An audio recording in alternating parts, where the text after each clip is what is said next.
at Kearny Point's podcast. I'm your host, Leigh J, and today I'm super excited because I have the pleasure of speaking with Leigh and Chuck from PA Bootcamp. Hey guys. Hello. How are you? Good. Very good. Good. So I know that I was a part of PA Bootcamp, so I know I'm so super excited to talk to you guys about the program, what it's about, all the great jazz, the production stuff happening in New Jersey and all over the world as well. So can you guys talk to us a little bit about what PA Bootcamp is? PA Bootcamp is a job training program for people that want to work in the film and television industry because on set they don't have time to teach you your job, so it becomes a sink or swim situation. We provide that training ahead of time, so you can do not just beginner PA stuff like lockups, but you can do advanced PA stuff like taking care of the background and doing a breakdown. You understand all the paperwork, you know how to talk on the radio, and you can impress the ADs that you work for so that you quickly then can move into what it is you really want to do. All right. I like it. And then can you talk a little bit about the program structure, post-program opportunities, and the outcomes of attending this program? Well, structure-wise, I mean, it's always rough because you have to start with the basics. So Saturday morning is like the dry part where we have to get them with a lot of paperwork, including the call sheet, the most important part. But we do put a lot of activities peppered throughout the weekend, including in that morning section as well, so that it becomes that kind of thing where in the afternoon you're kind of playing games, but in those games you're very much learning the skills that you need, whether that's about interacting with the rest of the crew or just knowing what the heck people are saying when they use some strange terminology. The structure is difficult to explain because we're so interactive. Yeah. Most of the training and the learning is done by the attendees. We're not schooling them. So we're not talking to them. We're not all reading the same text. We're not all reading aloud together or reading silently together. They're doing a lot. Yeah, interactivity stuff. We have a lot of paperwork, but like the reason why we don't just give them all the paperwork up front is because if we notice that they particularly need to know about a certain section, we can always jump to that section. So it isn't like, no, we handle background on day 2 at 2:00. If we feel they need to know about background earlier, we'll get to that earlier. And we adjust to their questions. Yeah. That's right. The biggest thing that we do that we feel that you can't get virtually and you can't get in a school because they're timed. We will stop a section completely. If somebody has a question, we will absolutely reroute the entire program's direction to what their questions are so they get the answers they need. But then, of course, we will get back on. We know like the long, slow way to do a section as well as knowing the quick way, knowing they're going to get the paperwork on it anyway. So it isn't like if we're not going to get derailed. They're Right. still going to get all the information. It's just that we have like 4 days worth of material to pull from that we For have 2 2 days days. to do. Right. Okay. Sounds good. And then can you guys just talk a little bit more about the, post opportunities after you graduate from the program? While we often get the question about can we get you a job? Placement. And yeah, we can't It's the word place that we you don't like. on set. However, because we work in the business and there's other people who work for PA Bootcamp that work in the business, we do have a lot of connections that we can at least get the names out to shows and out to assistant directors so that if they are in need of people, if they have a particularly big day coming up, they can always pull from our list, and we always put the most recent names at the front of that list. It does happen within a time span of 6 to 7, maybe 8 at the most months, because we have so many pools. Mhm. So we'll get people from AFI asking for names, then we'll get grads of PA Bootcamp who are now doing their own short films, them asking for PAs. So there's so many pools. There's actual mainstream industry pool, Yep. and then there's what happens to a camper grad pool, and then there's other places that have film schools, their pool. So AFI, USC, UCLA, and then they ask for our PAs. Right. Awesome. But it's still good that after they, attend this program, they're still able to, figure out those tools on how to get, work. That's pretty much what the end part, of the program discusses. So right, yeah, we don't just help them; they can help themselves. Exactly. We show them how to do that. Exactly. And how important is it for everyone that wants to attend this program to be that go-getter and not only come to the program and learn all the information that they need to learn, but also afterwards, you guys are a big support, but it's also important for the PA boot campers to come in and know that they have to get the work after they get the tools from you guys. So that's important. They have to get the enthusiasm off of us, that feeling of drive and tenacity and enthusiasm and goal-oriented, or this isn't going to happen. Exactly. And speaking on that, actually, I want to ask you guys this question. Has there been any stories, whatever, took place with PA Bootcamp where people who have maybe not shown up, did it become a little bit too much when, some people came into the program? Was it a little challenging? Like, what is the day-to-day when you guys are running this program? We've had challenges of many areas. So number one, they'll show up on Saturday, they won't show up on Sunday. Yeah. Number two, they won't show up at all. Yeah. Number three, they'll leave at lunch on the first day and they won't come back. Or they'll ask if they can come back after leaving at lunch. Right. And sometimes then those are the most interesting ones. The ones that do either all of the first day or part of the first day. And then contact us later after they don't attend the second day and say, can I come back for the second day 8 months down the line? And we're like, we don't even know who you are anymore. Right, exactly. And that's the type of stuff that no one ever wants to look for with any job, that you want to get into. So just speaking on that, it is very important for anyone that's, listening to this, that you have to want to be in this industry. No one's going to spoon feed you, anything. Yep. You have to want to get it, but there is support out there to help you. So that right there is the number one reason why I wanted you guys to just talk a little bit about that, because you can't have that. You can't help anybody that does not want to help themselves. Yeah, so if we see, because we only have these people for 2 days. Mm-hmm. So if we see that they show up on Saturday and they leave at lunch and they don't come back, are they going to bring that behavior and that work ethic to set? ? Exactly. So then if they contact us later and say, hey, can I make up those days? We're already thinking, but you left at lunch on the first day. What work ethic and what personality then are you going to bring to set? We're not going to recommend that type of work ethic. Yeah, if they're late on Saturday and they're late on Sunday, or they're late coming back from lunch, we make a note of that. How do we know they're not going to do that when they get to set? Exactly. It's a risk. It's too much of a risk. Exactly. This is the real world, people. Exactly. Thing is that as cheesy as this sounds, we're looking out for the ADs. I like that. No, I really do, because you have to want it, in any industry that you get into. So, no, thank you guys for that. So this is really a cool little thing that I read the other day. Well, no, I'm gonna do that one more time, because it was earlier this month, not the other day. But this was a really cool article that I read earlier this month, and it was the elective article just discussing, production assistant work, also as well as the PA Bootcamp program. And I had the pleasure of being part of that article, so I just wanted to mention that. And it was also another person that was a PA Bootcamper back in 2019. His name is Dalton Schneider-Smith.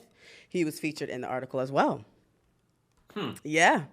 We did not know. I didn't know nothing about this article. Okay. So I'm gonna send you guys the link. And I remember being interviewed. I think this was maybe sometime last year, just talking about my experience at PA Bootcamp.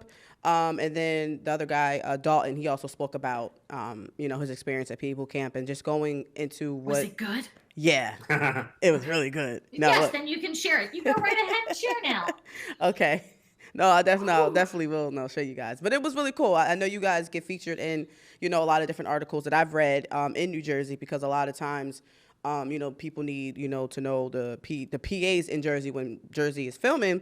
So this was a really cool article that I thought, and even just being in it was really cool. So yeah, we seem to be tattooing New Jersey. That state has just got our little logo, ink marks everywhere. Yes. And it's really cool. Why, but we're lucky enough to just keep coming back to New Jersey. Yes, and Jersey right now, you already know, is going crazy with filmmaking. So, I mean, it's the place to be. We're the home. I know you guys are in be there. California. We want to be there. Yeah. Every time they ask us, we say yes. We never say absolutely. no. Exactly. That's easy. It's an easy run for us. Yes. We want to keep coming back. Absolutely. They have to ask us. I know, but we love to have you, so anytime you guys come in town, I'm always there for you guys. But anytime we come to town, trust us, you're in the phone. First call. I know, as always. First call. Yes, absolutely. We got to get some more people on that roster, man, But going to the next question, this will dive deeper into you guys. If you want to talk a little bit about yourself, how did you guys get started into film? How did you guys get your job on set? Why are you interested in film? I mean, when I came out here to Los Angeles, my first job was a post-production rental house, and they would have a show that would edit there that would then go out one day a week to film, and they always needed PAs to work on that day. So the rental house was nice enough to lend me out to them, and I guess that's where I got bit by the bug, the reality show that would do one day a week. And after a few years, I got an opportunity to do a series of 5 movies that would be 18 days of filming and then a week off and then another 18 days. So for, low budget filming, that's pretty steady work. And once I did that, and the crews would change out throughout, so I made a lot of contacts, the ADs would switch off. So from there, I just had a lot of contacts at the end of it all, and they would contact me for pilots or shows, and I would go on from there. You film school. Yeah, you started at 18. Wow. I started at 18. Right out of high school. Wow. I didn't go to college. Wow. I went. Now that's not true. I attempted college. Mm-hmm. But then I went for one semester or whatever the time breaking was back then. I sat in a film class. They gave us a textbook. They open up the textbook, they all read together, and they're showing us these lights. And they're calling them lamps. Okay, 12Ks, babies, 9 lights. And I'm sitting in the book, and I had already been on set. So I'm looking at the book and going, this isn't, no, this isn't. And the teacher was furious.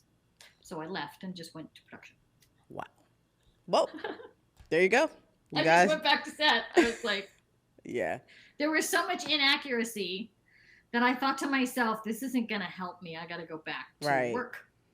So I went back to work. My first show, I was put on a plane, flown to Coos Bay, Oregon. Hi, Coos Bay, Oregon. And made my first feature film, Low Budget, No Budget, with Gregory Hines and Vincent D'Onofrio. Nice. That's really cool. That was my first job. Wow. And see now? Put on a plane that you could see the engine. It was quite scary. Wow. All the seats were lined up. It was a plane where you could see all the parts. It was quite scary. Wow. I'm not sure it was a legal plane. But that's cargo plane. Cargo plane. Right. But either way, that is a really cool experience. Also, speaking on what you just said, sometimes film school or school in general isn't, the way to go with some people. They need hands-on experience. Hence why PA Bootcamp exists. Hence why you guys love to be interactive and not just reading from a textbook. So I think just listening to you guys and just, hearing your experiences that you're talking about, you guys are taking that and noticing what wasn't, right in your eyes and turning that into a program that can help the next generation of filmmakers. And I mean, that continues. When I started working in the business, everything was shot on film. Most everything nowadays is digital.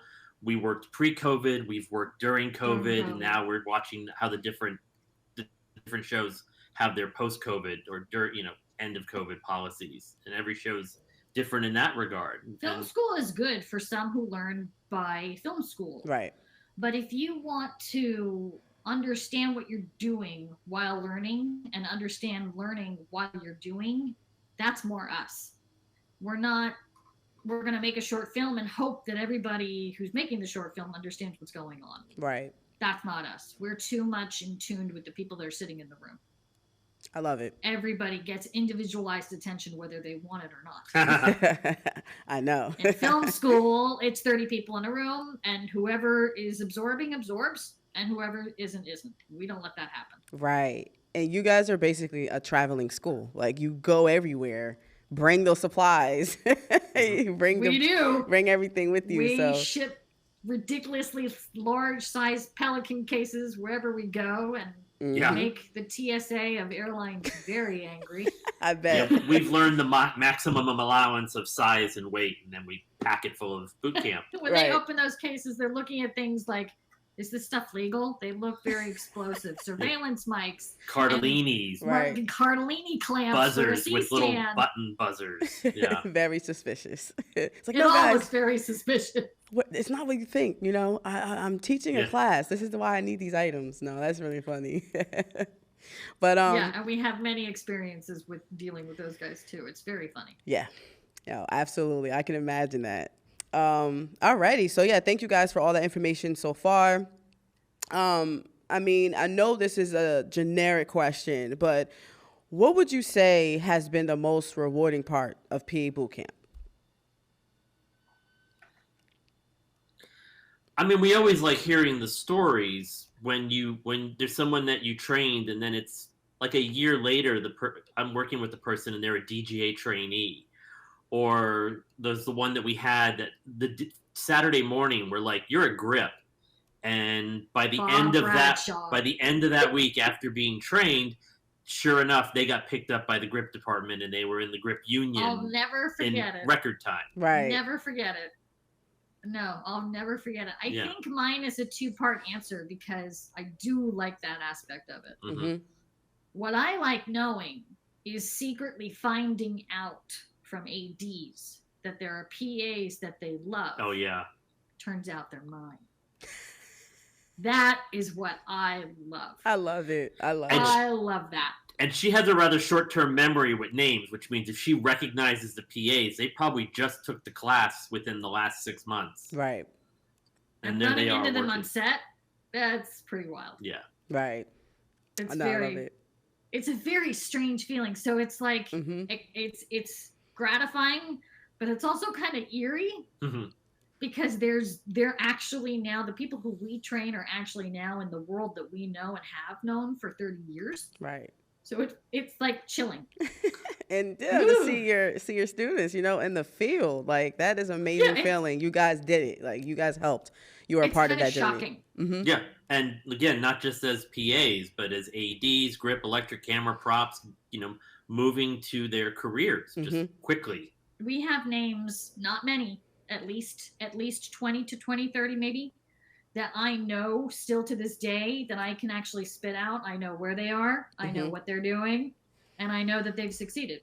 Nice. And not to toot the horn, but they didn't have any prior experience before. It was 2 days with us. That's just the truth. Wow.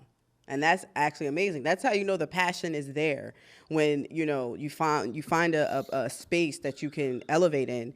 You know, PA Bootcamp, like you just said, you don't have an experience. You come to PA Bootcamp, you're gaining that experience, and then you're going off. And I like, too, that you guys put in, I think it's on the website or just you guys speak about it in the bootcamp, but it's like you can come in with no experience, and then you can also come in with experience.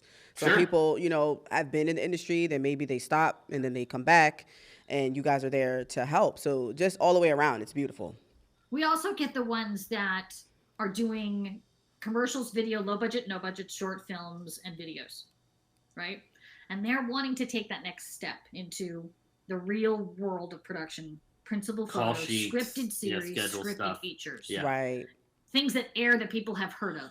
Or people that work one day on a show and they just were as quiet as possible and had no idea what was going on, but they got bitten by the bug. Right. So they're like, I want to go back, but it'd be better if I knew what I was expected to do. And some are too scared to go back, which is why we get them before they do. Right. Yeah. You got to be ready for the world. It is not easy at all. But they only realize that once they've gone. Right. It's like, we really want you guys to realize that it's a tough world that you can fit in. Mm-hmm. But wouldn't you like to know a little bit about it before you go in the door? Right. Absolutely. A doctor doesn't normally talk about a surgical procedure without telling you what's going to happen first. Exactly. Oh, I thought you meant perform the surgery without knowing what's going to happen. That too. I was like, that's a bad doctor. They don't know either. Right. So it's kind of catch on. It's like you don't want to say it's common sense because to some it's not. Right. Exactly. But they do tell you ahead of time, this is what we're going to do. And that's us. Right. Either way, it's the perfect way to get into PA Bootcamp and get the work. You start the work. Start the work. And this goes into the next question. I mean, could be you think of anything, but what are some of the challenges that you faced either in the PA Bootcamp? I know we kind of talked about that, a little bit earlier, but it can even be you guys working on sets, your day-to-days, craziest moments, anything that you could think of, something interesting. So not our scheduling issues. I was staff on a show, and at the same time we were traveling with PA Bootcamp about once a month. So about once a month on the show, I would have to leave, and we would have to finish the boot camp at 5 p.m., fly back that night, had to be that night, so that I could make like a 7 a.m. call the next day on a show. That was I've learned now I've got enough connections that I'm actually day playing between 3 different shows. Okay. Which frees up my schedule a lot more so that when we travel, I can come back on a Monday, which is way easier for us. Right. That was boring. I'm trying to think of a better one. Yeah, that's what I was thinking. That's a boring. But cut that and put in a better story. But that's just highlighting, the passion that you still have with PA Bootcamp and doing your job. So, yeah.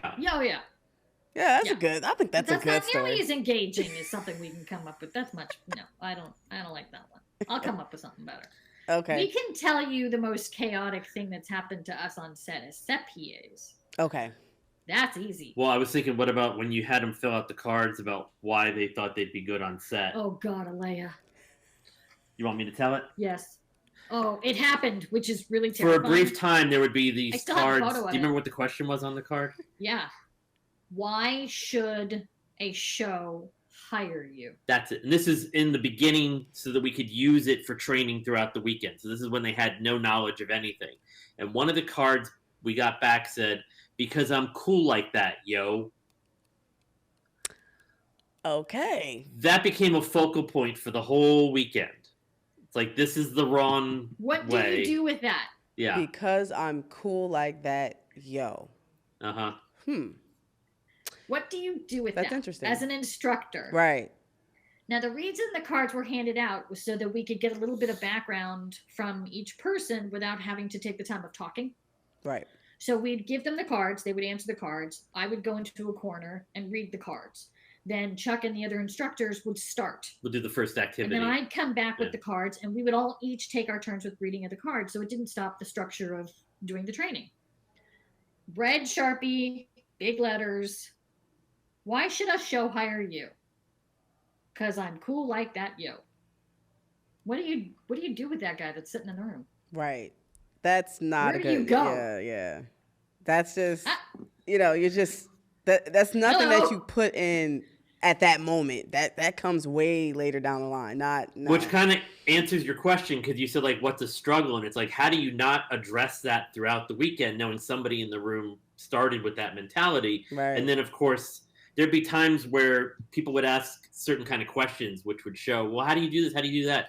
And Leigh would go, tomorrow at 5 o'clock, if you still have that question, you go ahead and remind me of that. And certainly along the way, the question would get answered, and it'd be like this light bulb moment where they would think, well, how am I supposed to do this? And then just through the course of the training, you'd see their eyes light up like, oh, this is the thing I was wondering about before. Right. And Leigh usually then is like a wink and a you're welcome. Right. Because I know it sounds so egotistical when you say it out loud. But we do know. But I've got 30 years in. I know what they want to know. I know what they are afraid of. Mm-hmm. And I know what's going to give them less fear, anxiety, and tension going in on day one. It's not like I know everybody, so I don't want to think to the room, I know everybody in here. That's not true. But I do know the emotions and thoughts that can get connected to first day on a show. And so if you narrow it down to where I know that, 30 years in, I'm not going to miss much. And as you can see just from this conversation, it isn't all about learning the job as much as it's also about learning psychologically the mindset you need to have for the job, which is a big part of what Leigh put into this program. What do the ADs think? What do they want from you? Mm-hmm. Give to them what they want, not what you think they should have. I remember that. I remember that activity we did with that. We're like looking at the thing like, what is this? But it's Yeah. not about what you think. It's about the anticipation of what the AD is looking for. Yeah. What is the AD's perception? How does the AD think? If you're in sync with how a first, a second, a DGA trainee, and a set PA think, if you're in sync with them, you got it. Yep. If you're in the wrong direction, if you're going opposite direction on that one-way street in their mental state of mind, it's not going to connect. Absolutely. The show has to keep running. You need to have... And the AD isn't going to fail. They are. Right. Exactly. They know what they're doing. But you gotta have it. And I can't even explain it, honestly, like just as being a set PA. It's, to me, I find it natural. I find it a natural passion to just adapt to your environment and knowing and expecting, okay, I know they're expecting this, or just being on top of that, and, you know, the lockups. It's just so many different things that you have to have all in one. I think you just have to be crazy. You have to be a crazy person, you know, because it's a lot of stuff that happens every day, every second, that you even have to anticipate the worst and be, you know, like be in the AD's eye, like, all right, this person knows exactly how to, you know, crush that, you know, issue without any problems, you know, so. Yeah, so you know it isn't just a physical game about being on your feet or lifting a lot of weight. It's very much a mental game of anticipating Absolutely. what's coming up and being there and being ready for whatever is needed. You have to thrive on chaos. Yes. If you don't thrive on chaos and you feel that you need a lot more structure than the environment of production gives, this isn't going to work. Because the environment of production is an organized chaos. But you have to understand that organize. Right. If you don't understand that organization process of the chaos, it's just not going to fit. The puzzle's not going to, the pieces of the puzzle won't fit in together. Right. You guys breathe after you hear the director say martini. That's when you know like, you can breathe. Yeah, now you know you can. Now you know you can kind of relax because the rest of the night is automatic in your head. Right. But it's up until the word martini where you're just like frustration, anxiety, and tension all day, every day, 5 days a week, 14 hours a day. Yep, copy that. You have to thrive on it. Yeah, I just love it all. I love it all. I don't know why, but I just love it. And for any potential, you know, person that wants to get into the film industry, you know, working as a PA first, you know, PA Bootcamp definitely is the way to start, especially for my New Jersey folks. You know, there's a lot of production happening. So, you know, we need those PAs, you know, to help out on these different sets. Get your name, you know, on that list. Send it out, you know, if you're coming ready. A lot of people, I get a lot of questions too all the time, like, because I've worked as a set production assistant, but then I also worked in the art department. Like I just did one that's coming out next year called Maybe I Do. I was in the art department for that. And that's even, you know, I mean, a lot of work. So it's like whatever department, you know, anyone's looking for, you know, to get in as a PA, it's still a lot of work, whether it's lockups, whether it's taking those drives, doing pickups, drop-offs, like it's still a lot of work, but it's worth it. It's still a lot of entry-level work. Mm-hmm. Yeah. But without it, you're not going to understand how to put each plank on that staircase to climb. Absolutely. You just can't. It's going to be a ladder missing a peg, a level. And you'll put your foot through, and then you'll feel like, okay, now I put my foot through. I can't go up and I can't go down. I have to climb off of the ladder and start all over again. Who wants to do that? Exactly. We just got to keep going, you know? But yeah, thank you for all this information that you guys shared, you know, with me today. I'm so excited, as per usual, to talk with you guys. Before we do end this, I'd love to ask this question to everyone that's on, you know, the podcast. If you could give your future self any type of advice, what would it be? We always talk about our younger selves, but we never really talk about us 5 years I wondered from now. about that. Future self. Yeah. Future self. Just stay connected. Keep paying attention, because especially since phones have come in, it's become so easy for all crew, all departments to tune out. And sometimes you really end up missing something really one of a kind that happens on a set. That's just the way the elements combine of the effect that they're attempting with this particular director, with this camera that they brought in.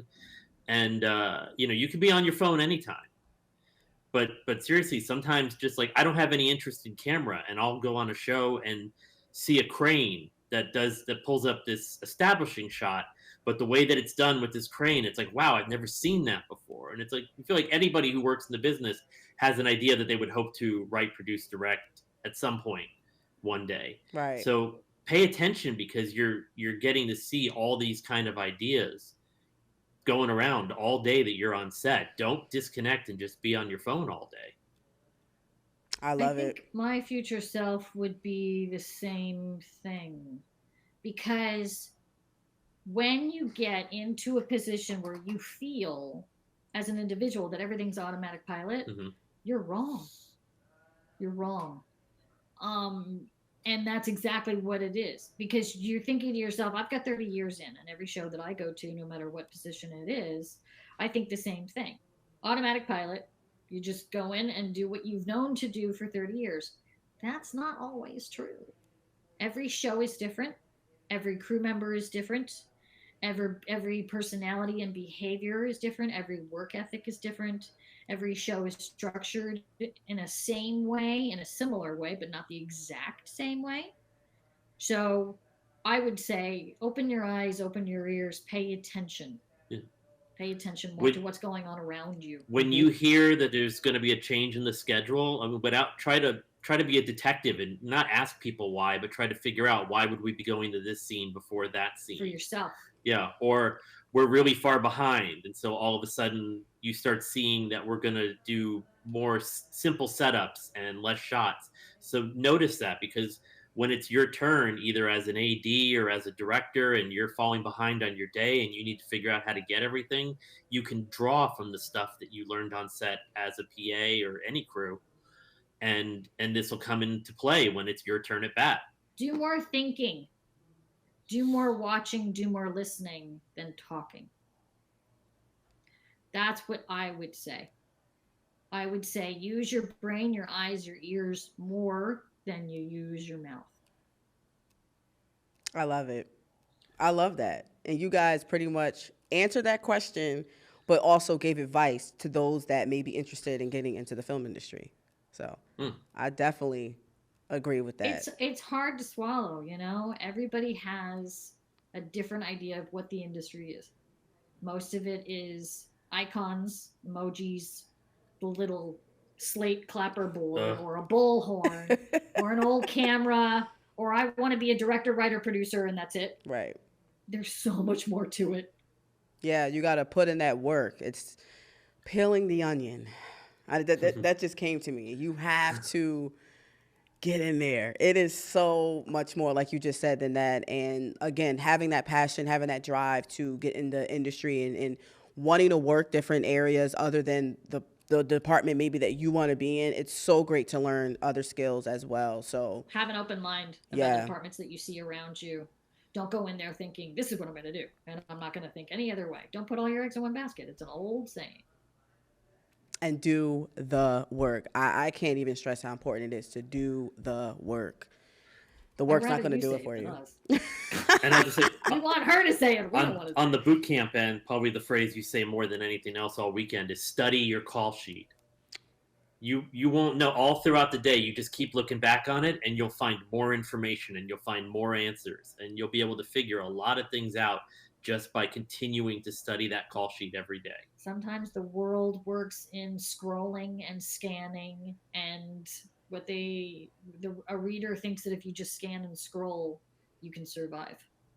You have to read. READ. No scrolling, no scanning. It's called reading. Right. Read.